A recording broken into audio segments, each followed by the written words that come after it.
দেখেন সিংহ শিকার খুঁজতেছে কিন্তু পাচ্ছে না, কোথাও কোনো শিকার পাচ্ছে না। দেখেন তারপরে কী করলো, শিয়ালে একটা শিকার নিয়ে আসলো, জিরাফটা আবার নিয়ে আসলো। সিংহ ওই দুটি শিয়ালের কী অবস্থা করলো তাই দেখেন। আসলে শক্তিশালী মানুষ, শক্তিশালী জিনিস হলেও তার পাশে দাঁড়ালে দেখো খায় না। খাওয়ার ইচ্ছা থাকলেও কিন্তু খাচ্ছে না।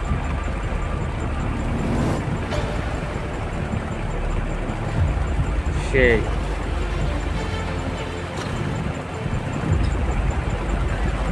অথচ সিংহ কিন্তু এই জিরাফ ধরে ধরে খায়, কিন্তু এখন খাচ্ছে না।